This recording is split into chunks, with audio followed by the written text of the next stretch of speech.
In Times Square, Christian Colón. In Ciales, Puerto Rico. The snow has picked up and the temperatures have gone down. MTA says the removal of these seats will increase capacity by almost 80 to 100 people. How does it make you feel that these things are still out there? Now, I don't care. But now in New York City, legislators passed that consent or no consent, sharing sexual images is a crime. It's the first day of school for Miami-Dade County, but are they ready in regards to safety? Say good morning. Good morning. We're just more watchful of how the children go home, designated areas for them to, get picked up, and just a little bit more watchful of who's in the building. This is the Raptor ID system. When we have a parent come in, they will place their driver's license right in there. It will scan their driver's license, check them against any sort of registry that would prevent them from being able to enter the building. There's anybody who comes into the building who isn't a staff member or a district employee that has a district ID. And if they're clear, they come in. It keeps a record of who's in. When they leave, they get checked out. So we always know who's in the building and if they're okay to be here. We spent about $130 million in safety projects, improvements across the entire system, including the installation of thousands of security cameras that are centrally linked to a command center. We have eyes on every single school 24 hours a day. It's very difficult sometimes for one officer to secure the safety of a building this big. You just try to be as visible as you can, you move around. Some kids are worried about that, and it's very understandable because security and all that stuff, but I feel like this is a very safe environment. If these kids don't have to worry about an intruder entering and it not getting addressed, I think they could do their job a little bit better.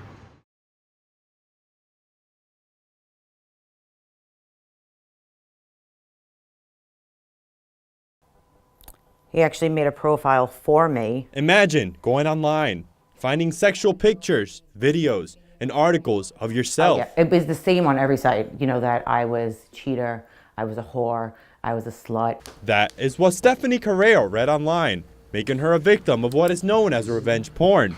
The perpetrator, her ex-husband. He took those images from our relationship, saved them, and almost 2 years later, after we broke up, he posted them online. 8 images she says were only meant to be seen by her husband, but her search led her to find 10 more she never even knew about.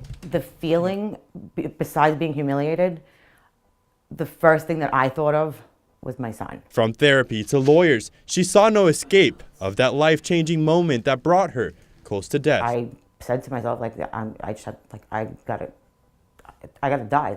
That's the only way this is ever gonna end. I have to just be dead. Convinced and in despair, she wrote a suicide letter to her son. Wrote basically that I was kind of bullied online and I couldn't handle it and I was ashamed to be his mother. How do you get to be ashamed to be somebody's mother when I didn't do anything? It wasn't until she reread the letter that she decided not to follow through. This 36-year-old accountant ended up spending thousands to remove herself from the internet. All the images have been removed, but the actual context of saying that I have diseases, I'm a liar, I'm a cheater, I'm this and that are still up. Okay. How does it make you feel that these things are still out there? Now, I don't care. I've reached a point where I just don't care. Now, serving as a support system for victims, she advocates for New York to join the 38 other states and Washington, D.C. that have laws criminalizing revenge porn. Stephanie's ex-husband was indicted on a felony for the images he secretly took and shared. But now in New York City, legislators passed that consent or no consent, sharing sexual images is a crime. Governor Andrew Cuomo, in his State of the State address, included the idea of making it a state law prohibiting revenge porn. Speaking up saved my life, saved my sanity, saved my son. He's only 7, and for now, she waits for when she's ready to tell him her story. Otras quedaron en pedazos, como esta.